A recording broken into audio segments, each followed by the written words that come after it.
어머니, 이게 대체 어떻게 된 일이에요?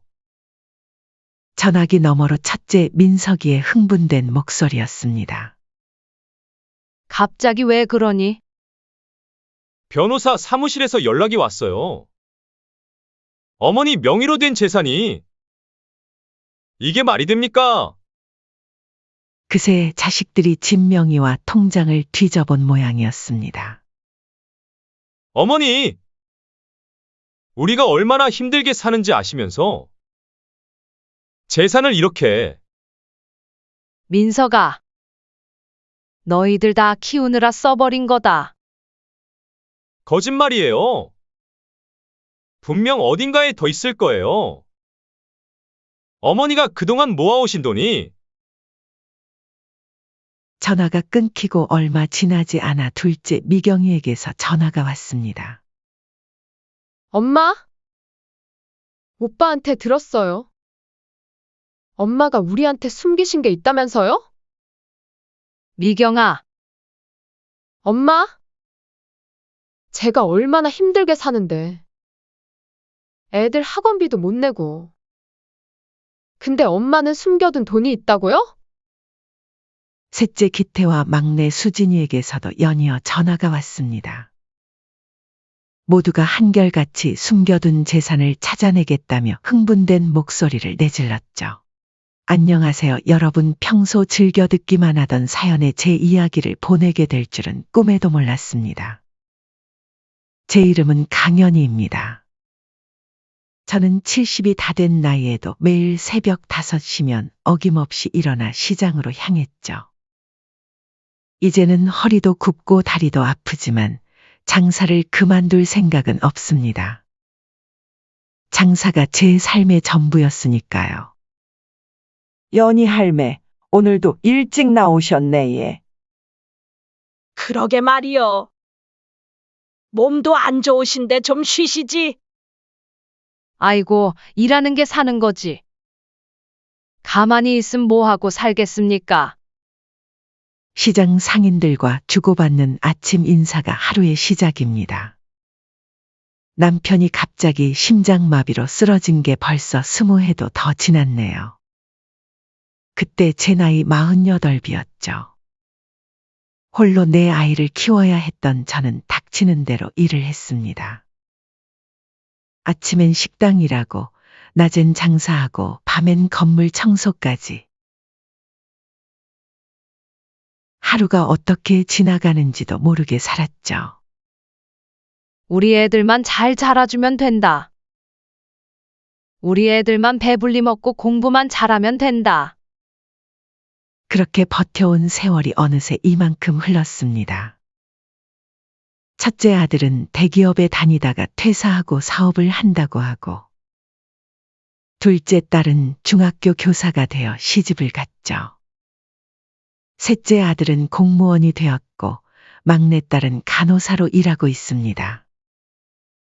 겉으로 보기엔 다들 제법 그럴듯한 자리에 있지만 제 마음은 늘 불안하기만 합니다. 그러던 어느 날이었죠. 평소처럼 시장에서 장사를 마치고 귀갓길에 복권 가게 앞을 지나게 됐습니다. 할매, 오늘 복권 한 장 사고 가시면 어떻겠습니까? 오늘따라 할매한테서 복이 나는 게 보이는데요. 평소엔 그냥 지나칠 복권 가게 주인의 말이 그날따라 왜 그리 귀에 들어왔는지 모르겠습니다. 5,000원짜리 하나를 꺼내 로또 한 장을 샀죠. 이거 당첨되면 할매가 대박 나는 거예요. 꼭 확인하세요. 그렇게 주말에 여느 때와 같이 집에 돌아와 텔레비전을 보다가 우연히 로또 당첨번호 발표를 보게 됐습니다. 손에 쥔 복권을 보면서 심심풀이로 번호를 맞춰보는데, 어? 이 번호가 맞나? 이것도 손이 떨려왔습니다. 숫자를 몇 번이고 다시 확인했죠. 틀림없었습니다. 모든 번호가 일치했습니다. 순간 숨이 멎는 것 같았어요. 15억? 15억이라니. 그날 밤 난생 처음으로 잠을 이루지 못했습니다. 기쁨보다는 두려움이 앞섰죠. 텔레비전에서 본 로또 당첨자들의 비극적인 이야기들이 머릿속을 스쳐 지나갔습니다. 가족들이 돈 때문에 서로 싸우고 남편이 바람을 피우고 자식들이 부모를 재산의 수단으로만 여기게 되는 그런 이야기들이요. 이러면 안 되는데. 우리 애들한테 알려야 하는데. 하지만 입이 떨어지지 않았습니다. 첫째가 사업 자금이 필요하다며 찾아올 때마다, 둘째가 생활비가 부족하다고 전화할 때마다 차마 말을 꺼낼 수가 없었죠. 자식들이 돈 때문에 변할까봐. 자식들이 저를 더 이상 어머니가 아닌 돈줄로만 볼까봐. 그래서 평소처럼 살기로 했습니다. 여전히 새벽부터 일어나 시장에 나가고, 허리가 아프다고 투정도 부리고 자식들 용돈 달라고 하면 힘들어서 못 주겠다 고 말하면서요. 당첨금은 특별한 통장에 넣어두고 그 통장은 제 낡은 장롱 깊숙이 숨겨뒀죠. 하지만 마음 한구석이 늘 불편했습니다. 제가 자식들을 너무 불신하는 건 아닐까? 이러는 제가 오히려 나쁜 부모는 아닐까? 그런 생각이 밤마다 저를 괴롭혔죠. 자식들이 언젠가는 저를 진심으로 이해하고 사랑해 주길 바라면서 매일 밤 한숨만 쉬었습니다. 우리 애들이 돈 때문에 변하면 어쩌지? 내가 이러는 게 맞는 걸까? 이런 고민을 안고 살아가는 동안 자식들은 점점 더 바빠진다며 발걸음이 뜸해졌고 전화마저 드물어졌습니다. 그래도 저는 희망을 버리지 않았죠. 언젠가는 우리 가족이 진정한 의미의 가족이 되길 바라면서. 그렇게 시간이 흘러 제 아들 민석이가 결혼을 하게 되었죠. 너무 기쁜 일이었어요. 민석이 결혼식에 이렇게 호화로운 호텔을 잡다니. 우리 아들이 대단해졌구나. 첫째 아들 민석의 결혼식. 호텔 웨딩홀은 전국 각지에서 온 하객들로 발 디딜 틈이 없었습니다. 대기업 임원인 민석과 서울대 교수의 딸이 만났다는 소식에 지인들이 모였습니다. 어머니, 앞으로는 좀 편하게 사세요. 제가 다 모실게요.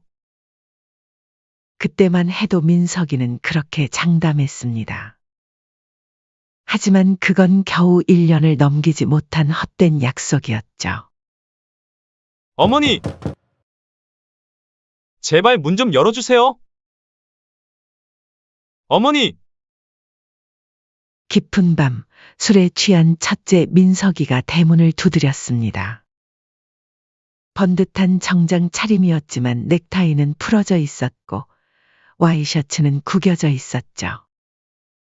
에휴, 민석아. 또 술이니?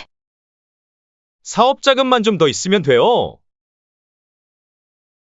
이번이 마지막이에요. 제발! 이번에도 안 되면 어쩌려고. 될 수밖에 없어요. 어머니가 도와만 주시면? 아버지가 살아계셨다면 이렇게 외면하지 않으셨을 텐데. 잘 다니던 대기업을 때려치고 돈 빌려달라고 하는 민석이의 그 말에 가슴이 찢어지는 것 같았습니다. 결국 통장을 꺼내 마지막 남은 1,000만 원까지 내어주고 말았죠. 둘째 미경이는 또 어땠을까요? 사립학교 이사장 아들과 결혼에 겉보기엔 안정된 삶을 살고 있었지만 엄마? 어떡해요? 애들 학원비를 못 냈잖아요. 미경아, 너희 남편은 아우, 엄마도 아시잖아요. 사립학교 월급이 얼마나 되겠어요? 애들 명문대 보내려면 스카이 학원은 기본이고, 피아노, 미술, 골프까지. 다른 애들은 다 하는데 우리 애들만 못하면 제가 얼마나 창피해요. 미경이의 허영심은 끝이 없었습니다. 남부럽지 않은 생활을 하면서도 늘 부족하다며 울먹였죠. 저번에 학부모 모임 가니까 다들 명품 가방에 명품 시계더라고요. 전 뭐 하나 제대로 된 게 없어서 얼굴도 들 수가 없었어요. 미경아. 내가 어릴 때는 그렇게 검소했었는데. 엄마? 시대가 어떤 시대인데? 체면이란 게 있잖아요. 셋째 기태는 공무원이 되어 안정적인 삶을 살 것 같았지만 현실은 달랐습니다. 어머니, 아내가 또 카드 값을 못 갚았어요. 기태야, 아내랑 똑바로 얘기를 해봐야. 어머니도 아시잖아요. 제가 어떻게? 성격상. 소심한 성격의 기태는 쇼핑 중독인 아내를 말리지 못하고 끌려다녔습니다. 매번 카드빚에 시달리면서도 아내 앞에서는 한마디도 못하고 대신 몰래 찾아와 저에게 돈을 빌려가곤 했죠. 막내 수진이는 대학병원 간호사로 일하다 의사와 결혼했습니다. 야망이 큰 수진이는 남편과 함께 개인 병원을 차리겠다며 거액을 요구했죠. 엄마, 우리 동기들은 다 개원했어요. 이러다가 우리만 뒤처지면 어떡해요? 수진아. 조금만 더 모아서. 엄마가 도와주시면 3년 안에 다 갚을게요. 이자까지 다. 제발요. 자식들의 끊임없는 요구에 통장 잔고는 바닥을 보이기 시작했습니다. 그러던 어느 날 당연히 할머니! 누가 좀 와보세요! 할머니가 쓰러지셨어요! 시장에서 갑자기 가슴을 부여잡고 쓰러진 저는 구급차에 실려 병원으로 향했습니다. 의사는 심근경색 초기 증상이라며 당장 입원해야 한다고 했죠. 어머니가 쓰러지셨다고요? 아, 지금 중요한 거래처랑 미팅이 있어서. 죄송해요. 학부모 상담이 있어서. 지방 출장이라. 수술이 있어서. 자식 넷 중 누구도 병원에 나타나지 않았습니다. 대신 가족 카톡방으로 다투기 시작했죠. 요양원으로 모시는 게 좋겠어. 비용은 어떻게?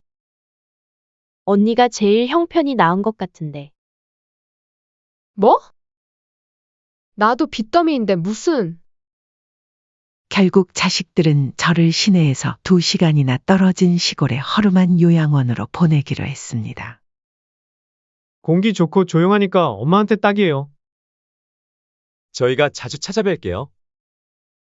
한 달에 한 번은 꼭 올게요. 그러나 그것은 공허한 약속이었습니다. 한 달이 가고 2달이 가도 자식들의 발걸음은 끊겼죠. 명절에도 오지 않았습니다. 하지만 그곳에서 저에게 아주 특별한 인연을 만났죠. 할머니, 안녕하세요. 저는 이곳의 간호사 수연이에요. 28살의 수연. 다른 간호사들과는 달랐습니다. 항상 밝은 미소로 저를 대했고 바쁜 와중에도 틈틈이 말동무가 되어주었죠. 할머니, 제가 특별히 끓인 미역국이에요. 오늘이 할머니 생신이시잖아요. 어머!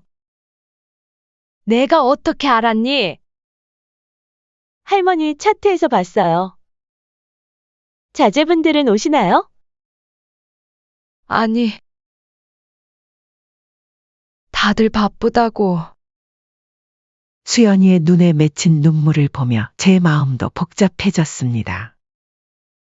저는 태어나자마자 고아원에 버려졌어요. 부모님의 얼굴도 모르고 자랐죠. 고아원에서 지내면서 꿈이 생겼어요. 아픈 사람들을 돌보는 간호사가 되자고. 낮에는 공부하고 밤에는 편의점에서 아르바이트하면서 힘들게 간호대학을 졸업했어요. 수연이의 이야기를 들으며 가슴이 먹먹해졌습니다. 할머니를 보면 제가 평생 그리워한 어머니의 모습이 떠올라요. 할머니의 자제분들이 정말 부러워요. 이렇게 따뜻한 어머니가 계시는데 피 한 방울 섞이지 않은 이 아이가 제 자식들보다 더 따뜻하게 저를 대하고 있다는 사실에 눈물이 흘렀습니다. 수연이는 매일 아침 제일 먼저 제 방을 찾아왔습니다. 다른 간호사들은 투약과 체크만 하고 가는데 수연이는 달랐죠. 할머니, 오늘은 제가 직접 담근 매실청 가져왔어요. 한 모금 드셔보세요. 아이고, 내가 이런 것까지. 어젯밤에 할머니가 기침하시는 소리가 들려서 목이 많이 불편하셨죠? 수연이는 제 얼굴 한번 찌푸리는 것도 그냥 지나치지 않았습니다. 수연아, 너는 시집은 왜 안 가니? 아직은 이곳이 더 좋아요. 특히 할머니랑 같이 있는 시간이요. 젊은 나이에 이런 곳에만 있다가. 할머니, 제가 어제는 꿈을 꿨어요. 제가 어릴 때 누군가가 저를 안아주는 꿈이었는데 깨고 나니 할머니 생각이 나더라고요. 수연이의 눈가에 맺힌 눈물을 보며 저도 마음이 아팠습니다. 그 순간 복도에서 시끄러운 소리가 들렸죠. 어머니 방이 어디죠? 아, 여기구나. 첫째 며느리였습니다. 얼굴이 상기된 채 헐레벌떡 뛰어왔죠. 어머니, 큰일 났어요. 민석 씨가. 남편이. 왜? 우리 민석이가 어쩌다고? 빚쟁이들이 집까지 찾아왔어요. 이자놀이를 했다나. 보증을 섰다나. 제가 알기로도 2억이 넘는데. 그 순간 눈앞이 캄캄해졌습니다. 믿었던 첫째마저 어머니. 어머니가 가지고 계신 돈이 있다면 제발. 하필 그때 둘째 미경이가 병실로 들어섰습니다. 엄마. 큰일. 어머? 올케 언니? 웬일이세요? 미경이 너는 또 왜? 엄마, 저도 급해서. 애들 유학 보증금을 내일까지 안 내면. 순간 어지러움이 몰려왔습니다. 두 자식이 돈 때문에 다투는 소리가 희미하게 들리다가 정신을 잃고 말았죠. 할머니. 할머니. 정신 차리세요. 희미하게 수연이의 목소리가 들렸습니다. 혈압이 너무 높아요. 의사 선생님. 빨리 와주세요. 정신을 차렸을 땐 이미 밤이었습니다. 창밖으로 달빛이 비치고 병실엔 수연이만이 남아있었죠. 할머니. 이제 좀 괜찮으세요? 수연아, 자제분들은 일이 바쁘다고 먼저 올라가셨어요. 할머니 상태가 너무 안 좋으셔서 걱정했어요. 수연이는 밤새 제 곁을 지켰습니다. 퇴근 시간이 지났는데도 집에 가지 않고 할머니, 제가 있을게요. 저는 할머니가 제 진짜 할머니 같은 느낌이 들어서. 이렇게 곁에 있는 것만으로도 행복해요. 그 말에 눈시울이 붉어졌습니다. 피 한 방울 안 섞인 남인데 내 자식들보다 더 따뜻하게 저를 대하는 이 아이. 요양원에서의 날들. 자식들은 점점 발길을 끊었지만 수연이는 하루도 빠짐없이 제 곁을 지켰습니다. 매일 아침 출근길에 들러 안부를 묻고 퇴근할 때도 마지막으로 들러 인사를 하는 것이 일과가 되었죠. 할머니, 내일은 제가 일찍 와서 할머니 머리 손질도 해드리고 같이 산책도 갈 거예요. 수연아, 너무 많은 신경을 쓰는 거 아니니? 아니에요. 제가 하고 싶어서 하는 거예요. 이게 다 제 행복이에요. 수연이의 진심 어린 마음이 전해졌습니다. 그동안 제가 그토록 바라던 진정한 가족의 정. 피 한 방울 섞이지 않은 이 아이에게서 느끼게 될 줄은 몰랐습니다. 창밖에는 이제 겨울이 지나고 봄이 오고 있었습니다. 차가운 바람 사이로 따뜻한 햇살이 비치듯 제 마음속에도 작은 희망이 피어나기 시작했습니다. 하지만 그때는 몰랐습니다. 곧 자식들이 숨겨둔 로또 당첨금의 존재를 알게 되면서 제 인생이 또 한 번 크게 뒤흔들리게 될 거라는 것을. 그날은 차가운 겨울비가 내리던 날이었습니다. 요양원 창밖으로 떨어지는 빗방울을 보며 한숨을 쉬고 있는데 갑자기 휴대폰이 요란하게 울렸죠. 어머니! 이게 대체 어떻게 된 일이에요? 전화기 너머로 첫째 민석이의 흥분된 목소리였습니다. 갑자기 왜 그러니? 변호사 사무실에서 연락이 왔어요. 어머니 명의로 된 재산이 이게 말이 됩니까? 그새 자식들이 집 명의와 통장을 뒤져본 모양이었습니다. 하지만 로또 당첨금이 든 통장은 찾지 못한 듯했죠. 어머니! 우리가 얼마나 힘들게 사는지 아시면서 재산을 이렇게. 민석아, 너희들 다 키우느라 써버린 거다. 거짓말이에요. 분명 어딘가에 더 있을 거예요. 어머니가 그동안 모아오신 돈이. 전화가 끊기고 얼마 지나지 않아 둘째 미경이에게서 전화가 왔습니다. 엄마? 오빠한테 들었어요. 엄마가 우리한테 숨기신 게 있다면서요? 미경아, 엄마? 제가 얼마나 힘들게 사는데. 애들 학원비도 못 내고. 근데 엄마는 숨겨둔 돈이 있다고요? 셋째 기태와 막내 수진이에게서도 연이어 전화가 왔습니다. 모두가 한결같이 숨겨둔 재산을 찾아내겠다며 흥분된 목소리를 내질렀죠. 그날 밤 수연이가 퇴근 무렵 제 방을 찾아왔을 때였습니다. 할머니, 자제분들이 요양원으로 오고 계시대요. 잠시 후 민석이가 병실 문을 거칠게 열어젖혔습니다. 뒤이어 다른 자식들도 우르르 들이닥쳤죠. 어머니! 우리가 다 알아냈어요. 뭘 알아냈다는 거니? 3년 전 로또 당첨? 15억이요. 어머니가 1등에 당첨되셨다는 거. 순간 가슴이 철렁 내려앉았습니다. 어떻게 알아낸 걸까? 동네 복권방 주인이 말해줬어요. 그날 어머니가 당첨되신 걸 똑똑히 기억한대요. 우리가 힘들게 살 때 어머니는 15억을 숨기고 계셨단 말이에요.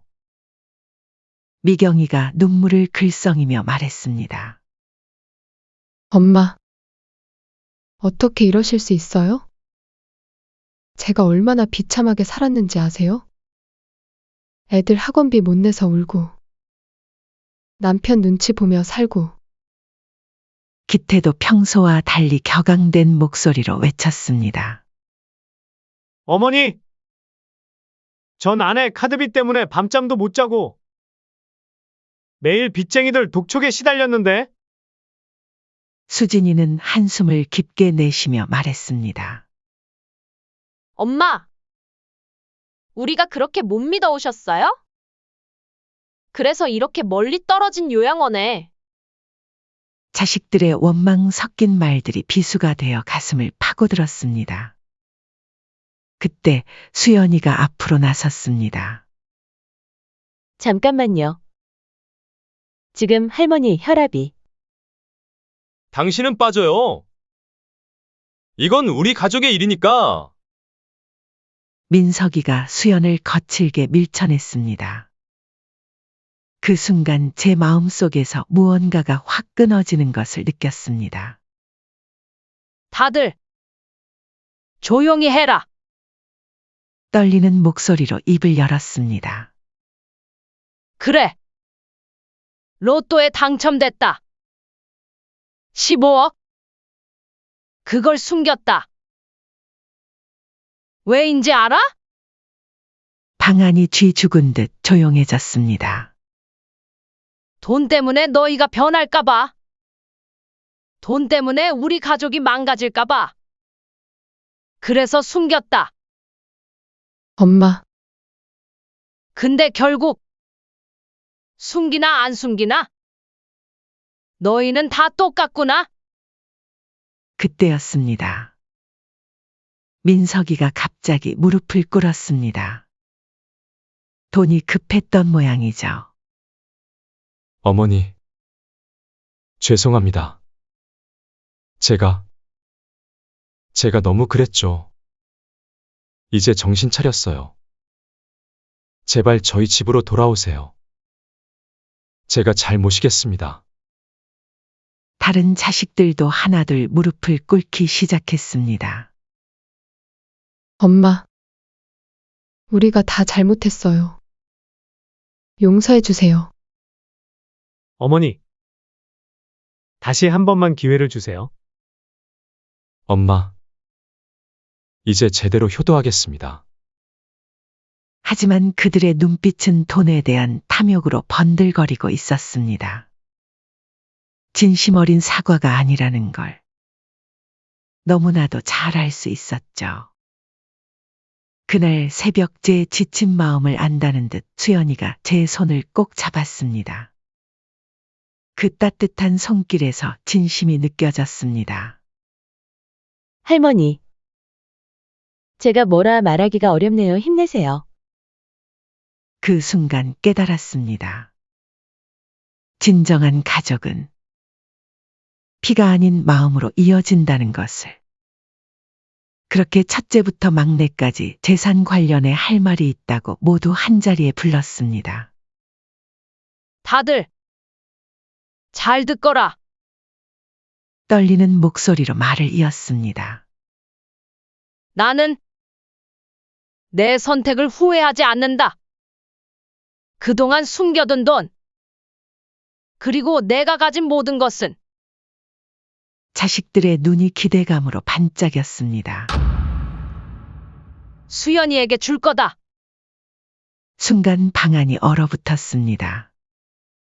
네. 어머니, 이게 무슨... 말도 안 돼요. 엄마? 농담이시죠? 하지만 제 결심은 확고했습니다. 이 아이가, 피 한 방울 섞이지 않은 이 아이가 너희보다 더 진심으로 나를 대했다. 이제 더는 돈 때문에 찾아오는 자식보다 진심으로 내 곁을 지켜준 이 아이를 내 딸로 삼겠다. 자식들의 얼굴이 일그러졌습니다.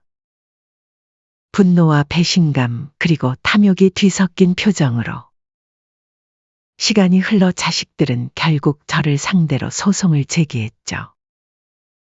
어떻게 피 한 방울 섞이지도 않은 남인 것에게 15억을 준다는 말씀을 그리 쉽게 하실 수가 있습니까?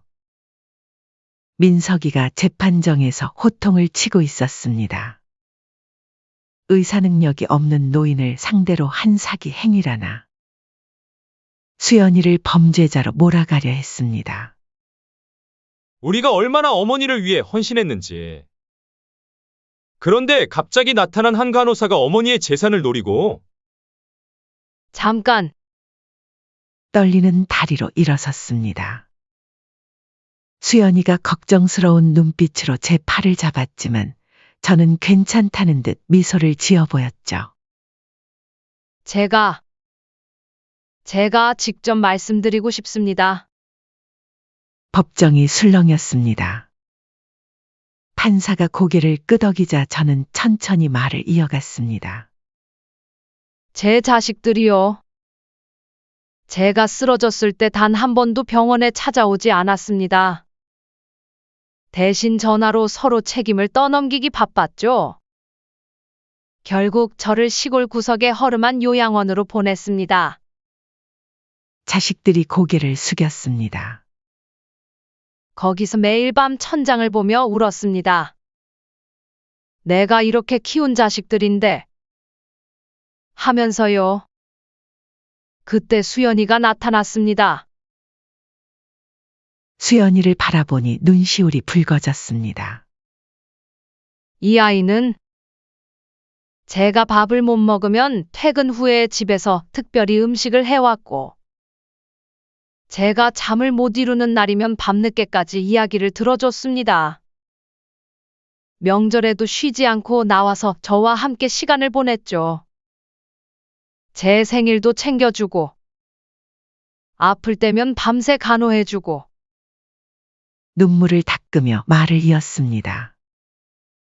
자식들은 15억이 아까워 소송을 걸었지만 그들은 모릅니다. 제가 왜 수연이를 선택했는지를. 돈이 다가 아닙니다. 이 아이는 제 마음을 어루만져 주었습니다. 제가 그토록 바라던 진정한 가족의 의미를 알게 해주었죠. 그때 법정 뒤편에서 누군가가 일어섰습니다. 제가 증언하고 싶습니다. 요양원 원장이었습니다. 수연 간호사는 자신의 월급 대부분을 할머니의 영양제와 간식을 사는 데 썼습니다. 휴가도 반납하고 밤낮으로 할머니를 돌봤죠.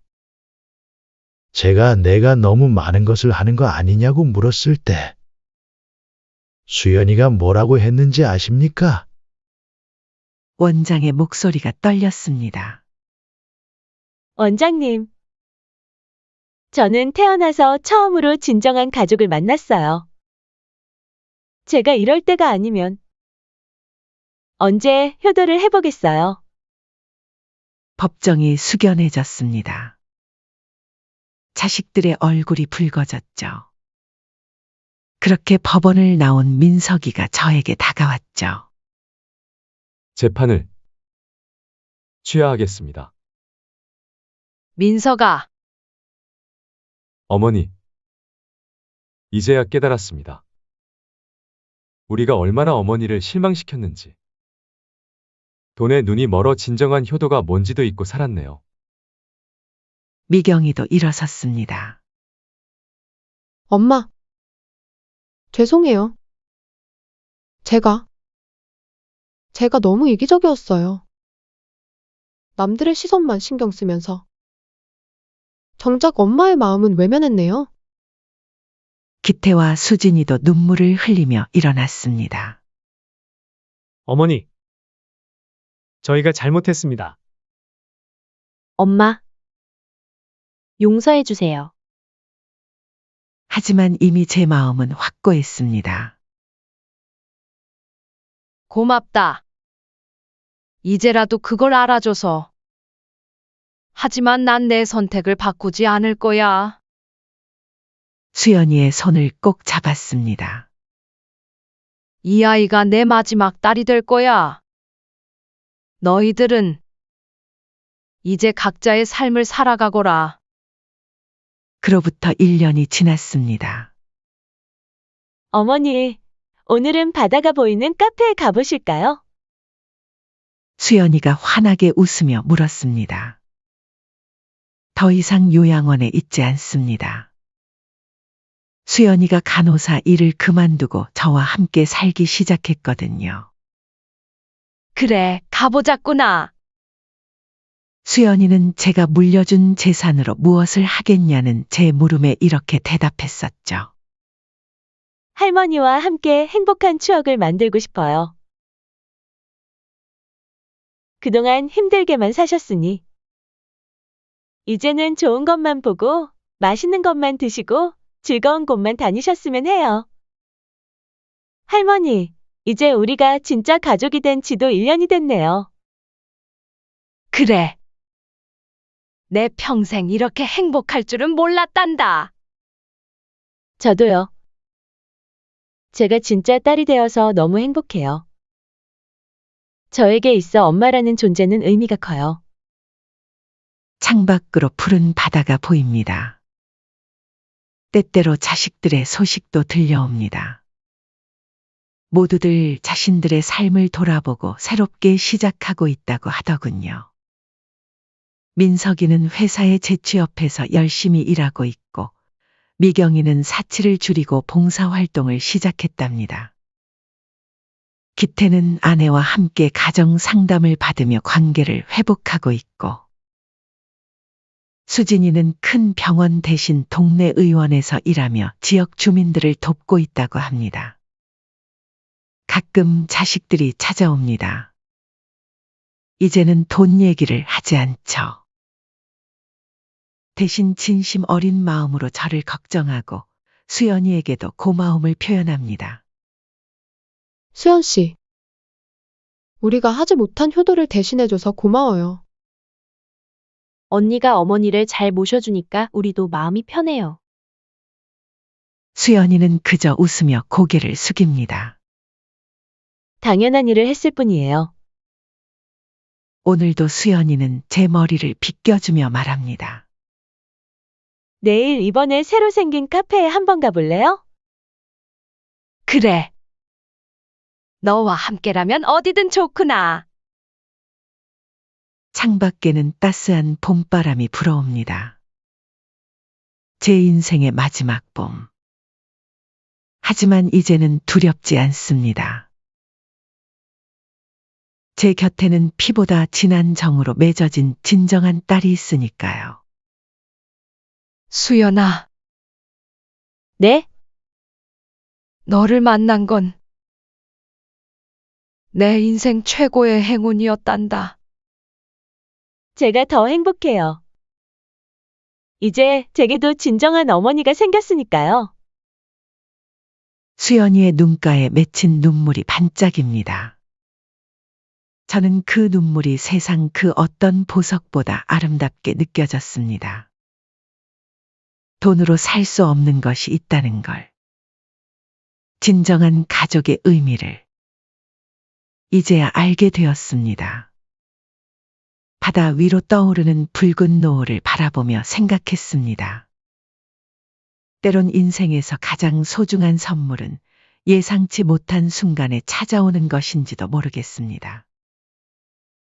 제 사연은 여기까지입니다.